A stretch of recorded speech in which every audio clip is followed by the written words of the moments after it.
कि दर्द की हद से गुजारे तो सभी जाएंगे, जल्द या देर से मारे तो सभी जाएंगे। नदियां लाशों को पानी में नहीं रखती हैं, तैरे या डूबे किनारे तो सभी जाएंगे। युद्ध समाप्त हो चुका था, पर उसके प्रश्न अभी भी जीवित थे। राजमहल के एक एकांत कक्ष में द्रौपदी अकेली बैठी थी। उसके मन में एक ही प्रश्न बार बार उठ रहा था। क्या इस महायुद्ध के पीछे केवल राज्य का विवाद था या कुछ ऐसे रहस्य भी थे जो अब तक छिपे हुए हैं? उसी समय कक्ष का द्वार धीरे से खुला। महात्मा विदुर भीतर आए। द्रौपदी ने उन्हें प्रणाम किया, पर उनके चेहरे की गंभीरता देखकर समझ गई कि विदुर किसी साधारण विषय पर बात करने नहीं आए। विदुर कुछ क्षण मौन रहे, फिर धीमे स्वर में बोले, द्रौपदी, आज जो मैं तुम्हें बताने आया हूँ वह सत्य आज तक मैंने किसी से नहीं कहा। इस युद्ध के पीछे कुछ ऐसे रहस्य हैं जिन्हें बहुत कम लोग जानते हैं। सभा में तुम्हारे अपमान के समय भीष्म पितामह का मौन केवल असहायता नहीं थी, उसके पीछे एक गहरी बाध्यता थी। द्रौपदी की भौहें सिकुड़ गईं। काकाश्री, जिस दिन धर्म को सबसे अधिक बोलना चाहिए था, उसी दिन भीष्म पितामह मौन रहे। क्या उस मौन का भी कोई कारण था? विदुर ने गंभीर स्वर में कहा, भीष्म ने जीवन भर हस्तिनापुर के सिंहासन की रक्षा की प्रतिज्ञा की थी और उसी प्रतिज्ञा ने उस दिन उनके हाथ बांध दिए। वे जानते थे कि जो हो रहा है वह अधर्म है, पर उनकी प्रतिज्ञा उन्हें सिंहासन के विरुद्ध खड़े होने की अनुमति नहीं देती थी। द्रौपदी ने तीखे स्वर में कहा, तो क्या एक प्रतिज्ञा धर्म से बड़ी हो गई थी? विदुर ने उत्तर दिया, कभी कभी मनुष्य अपनी ही प्रतिज्ञाओं का बंदी बन जाता है। द्रौपदी, भीष्म उसी बंधन में बंधे थे। कुछ क्षण मौन रहा, फिर द्रौपदी ने पूछा, आपने कहा कि इस युद्ध के पीछे और भी रहस्य हैं, क्या वे कर्ण से जुड़े हैं? विदुर की आंखों में हल्की चमक उभरी। तुम्हारा अनुमान सही है। कर्ण कई बार युद्ध भूमि में ऐसे अवसरों के सामने खड़ा हुआ जब वह तुम्हारे पतियों का अंत कर सकता था, पर हर बार उसके हाथ रुक गए। द्रौपदी ने आश्चर्य से पूछा, कर्ण जैसे योद्धा के हाथ क्यों रुकते? विदुर ने धीमे स्वर में कहा, युद्ध से एक दिन पहले कर्ण ने एक ऐसा वचन दिया था जिसने इस युद्ध की दिशा बदल दी। उसने यह प्रतिज्ञा की थी कि वह तुम्हारे चारों पतियों युधिष्ठिर, भीम, नकुल और सहदेव का वध नहीं करेगा। उसने केवल अर्जुन के साथ अंतिम युद्ध करने का व्रत लिया था। द्रौपदी की आंखों में आश्चर्य उभरा। कर्ण ने ऐसे वचन क्यों दिया? विदुर ने गंभीर स्वर में कहा, क्योंकि उसके जीवन में एक ऐसा सत्य था जो उसे भीतर से बांधे हुए था। वह सत्य उसकी निष्ठा और उसके रक्त के बीच का संघर्ष था। द्रौपदी कुछ क्षण मौन रही। दीपक की लौ धीमे धीमे कांप रही थी। द्रौपदी ने धीरे से विदुर की ओर देखा। काकाश्री, आपने अभी कर्ण के वचन की बात कही, पर एक और रहस्य है जो आज तक मैंने किसी से नहीं कहा। महात्मा विदुर की दृष्टि गंभीर हो गई। द्रौपदी, इस युद्ध के बाद अब कोई भी सत्य छिपा रहने का कारण नहीं है। यदि तुम्हारे हृदय में कोई रहस्य है तो उसे कहो। द्रौपदी ने धीमी सांस ली। यह उस समय की बात है जब चीरहरण के बाद मेरे मन में आग जल रही थी। कुछ समय बाद एक रात एक ऐसी घटना हुई जिसे आज तक किसी ने नहीं जाना। विदुर ध्यान से सुनने लगे। द्रौपदी बोली, उस रात मेरे कक्ष के बाहर किसी के आने की आहट हुई। जब मैंने द्वार खुलवाया तो वहाँ कर्ण खड़ा था। विदुर की भौहें सिकुड़ गईं। कर्ण तुम्हारे कक्ष में? द्रौपदी ने शांत स्वर में कहा, हाँ, वह अकेला आया था, बिना किसी रक्षक के। उसकी आंखों में वह कठोरता नहीं थी जो सभा में दिखाई दी। विदुर ने गंभीर स्वर में पूछा, उसने तुमसे क्या कहा? द्रौपदी की आंखें अतीत में डूब गई। कर्ण कुछ क्षण मौन खड़ा रहा, फिर उसने कहा, द्रौपदी, आज मैं उस अपराध के लिए आया हूँ जिसका बोझ मेरी आत्मा उठा नहीं पा रही है। विदुर ध्यान से सुनते रहे। द्रौपदी बोली, मैंने उससे कहा, सभा में जब मेरी मर्यादा टूट रही थी तब तुम्हें यह बोझ क्यों नहीं याद आया? विदुर ने पूछा। फिर कर्ण ने क्या उत्तर दिया? द्रौपदी बोली, उसने कहा, उस दिन मेरे शब्द नहीं थे, वे मेरे अपमान और मेरे क्रोध की आग से निकले थे, पर उस दिन के बाद से मैं हर रात उसी अपराध में जल रहा हूँ। विदुर ने गहरी सांस ली। तो वह तुम्हारे पास क्षमा मांगने आया था? द्रौपदी ने सिर हिलाया।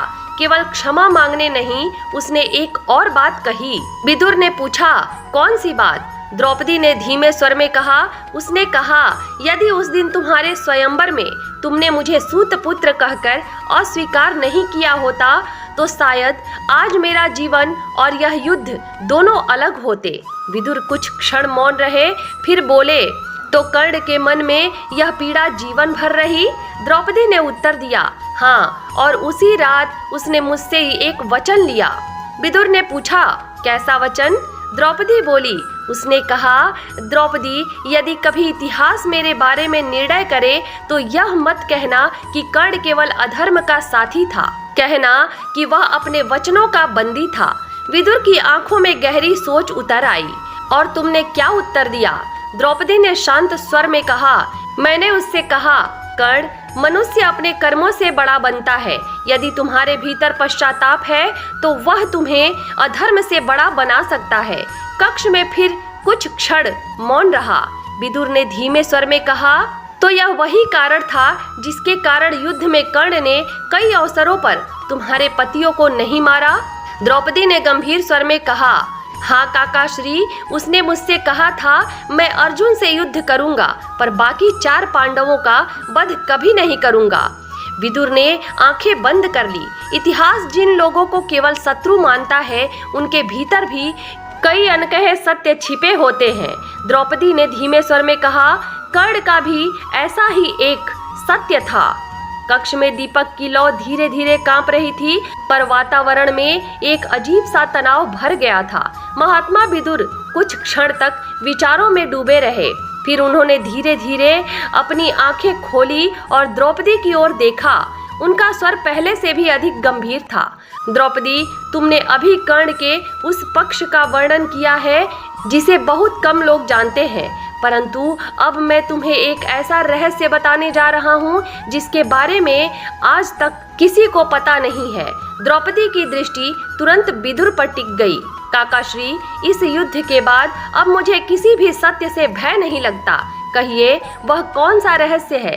विदुर ने धीमी आवाज में कहा, यह रहस्य कर्ण और तुम्हारे बीच हुए उस संवाद से भी अधिक गहरा है, और यही वह कारण था जिसके कारण युद्ध भूमि में कई बार घटनाएं वैसी नहीं हुई जैसी दिखाई देती थीं। द्रौपदी की भौहें सिकुड़ गई। आप किस ओर संकेत कर रहे हैं? विदुर बोले, युद्ध के 14वें दिन एक ऐसा क्षण आया था जब कर्ण के सामने भीम पूरी तरह असहाय खड़ा था। उनका रथ टूट चुका था, धनुष हाथ से गिर चुका था और कर्ण का बाण सीधे उनके हृदय की ओर लक्ष्य किए हुए था। द्रौपदी ने आश्चर्य से कहा, तो फिर भीम उस दिन जीवित कैसे बचे? विदुर ने गहरी सांस ली, क्योंकि उस क्षण कर्ण को तुम्हारे साथ हुई वह रात्रि भेंट याद आ गई और उसने अपने बाण को नीचे कर लिया। कक्ष में कुछ पल के लिए गहरा मौन छा गया। द्रौपदी ने धीमे स्वर में पूछा, तो क्या यह सत्य है कि कर्ण कई बार मेरे पतियों को मार सकता था, पर उसने स्वयं अपने हाथ रोक लिए? विदुर ने सिर हिलाया। हाँ, और यही वह रहस्य है जिसे युद्ध भूमि में बहुत कम लोगों ने समझा। द्रौपदी कुछ क्षण सोचती रही, फिर उन्होंने धीरे से कहा, काकाश्री, तो क्या यह संभव है कि कर्ण के भीतर का मनुष्य उसके योद्धा से बड़ा था? विदुर ने उत्तर दिया, कर्ण का जीवन ही एक द्वंद्व था। द्रौपदी, उसकी आत्मा एक दिशा में खड़ी थी और उसके वचन दूसरी दिशा में। फिर विदुर कुछ क्षण चुप हो गए। उनकी आंखों में एक और गहरी छाया उतर आई। द्रौपदी ने तुरंत महसूस किया कि अभी कुछ और भी कहा जाना बाकी है। काकाश्री, आप मौन क्यों हो गए? क्या अभी भी कोई रहस्य शेष है? विदुर ने धीरे धीरे कहा, हाँ द्रौपदी, और यही वह रहस्य है जिसके बारे में अब तक किसी को पता नहीं है। द्रौपदी का हृदय तेजी से धड़कने लगा। विदुर ने आगे कहा, युद्ध के अंतिम दिन जब दुर्योधन मरणासन्न अवस्था पर पड़ा था, उसने मुझे अपने पास बुलाया था। द्रौपदी की आंखों में जिज्ञासा चमक उठी। दुर्योधन ने आपसे क्या कहा? विदुर का स्वर धीमा हो गया। उसने मुझसे कहा, विदुर, यदि कर्ण जीवित रहता तो शायद यह युद्ध अंत तक अलग होता, क्योंकि वह एक ऐसा योद्धा था जो अपने शत्रुओं को भी समझ सकता था। द्रौपदी ने धीरे से कहा, तो दुर्योधन भी कर्ण के भीतर के द्वंद्व को समझता था? विदुर ने गंभीर स्वर में कहा, हाँ, पर तब तक बहुत देर हो चुकी थी। कक्ष में फिर से मौन उतर आया। द्रौपदी कुछ क्षण तक मौन बैठी रही। फिर उन्होंने गंभीर स्वर में कहा, काकाश्री, आज जो कुछ मैंने सुना उसने मेरे मन के अनेक प्रश्नों को बदल दिया है।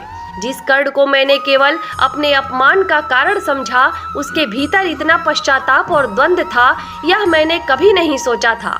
महात्मा विदुर ने शांत स्वर में उत्तर दिया, द्रौपदी, मनुष्य को केवल उसके एक कर्म से नहीं समझा जा सकता। कभी कभी उसके भीतर ऐसे संघर्ष चलते हैं जिन्हें संसार कभी नहीं देख पाता। द्रौपदी ने धीरे से पूछा, तो क्या इतिहास कर्ण को केवल अधर्म का साक्षी ही कहेगा? विदुर ने सिर हिलाया। इतिहास अक्सर आधा असत्य लिखता है, परंतु जो लोग मनुष्य के भीतर झांकना चाहते हैं वे यह समझेंगे कि कर्ण केवल एक योद्धा नहीं था, वह अपने वचनों और अपने भाग्य के बीच फंसा हुआ मनुष्य भी था। द्रौपदी की आंखों में हल्की नमी उतर आई। यदि उस दिन सभा में वह शब्द ना बोला होता तो शायद आज उनका स्मरण मेरे मन में अलग होता। विदुर ने गंभीर स्वर में कहा, कभी कभी एक क्षण का क्रोध जीवन भर का कलंक बन जाता है। कुछ क्षण दोनों मौन रहे। फिर द्रौपदी ने धीमे स्वर में कहा, काकाश्री, आज मुझे ऐसा लग रहा है कि इस युद्ध में केवल योद्धा ही नहीं मरे, कई सत्य भी उसी रणभूमि में दब गए। विदुर ने शांत स्वर में उत्तर दिया, हाँ द्रौपदी, और समय के साथ साथ वे सत्य धीरे धीरे सामने आते हैं। द्रौपदी ने अंतिम बार पूछा, तो क्या कर्ण की आत्मा को कभी शांति मिल पाएगी? विदुर ने दीपक की ओर देखते हुए कहा, जिस दिन उसके अपराध से अधिक उसके पश्चाताप को समझा जाएगा, उस दिन उसे शांति अवश्य मिलेगी। कक्ष में फिर से निस्तब्धता छा गई। द्रौपदी ने धीरे धीरे अपनी आंखें बंद कर ली, मानो वर्षों बाद उनके हृदय में जलती हुई एक अग्नि थोड़ी शांत हो गई हो। और उसी क्षण ऐसा लगा कि दूर कहीं कर्ण की आत्मा भी उस मौन क्षमा को सुन रही। कक्ष में फिर से गहरा मौन उतर आया। रात और भी शांत हो गई थी। दीपक की लौ धीरे धीरे हिल रही थी, मानो वह भी इन रहस्यों को सुनकर स्थिर नहीं हो पा रही थी। द्रौपदी कुछ क्षण तक मौन बैठी रही। उनकी आंखें कहीं दूर देख रही थी, जैसे अतीत की किसी छाया को खोज रही हो। फिर उन्होंने धीमे और गंभीर स्वर में कहा, काकाश्री, आज आपने जो सत्य बताए और जो मैंने आपको बताया, उन्हें सुनकर ऐसा लगता है कि यह महायुद्ध केवल शास्त्रों का युद्ध नहीं था, यह मनुष्यों के भीतर चलने वाले द्वंद्व का युद्ध भी था। मैंने जीवन भर कर्ण को केवल अपने अपमान का कारण माना, पर आज ऐसा लग रहा है कि उसके भीतर भी एक ऐसी आग जल रही थी जिसे संसार कभी देख नहीं पाया।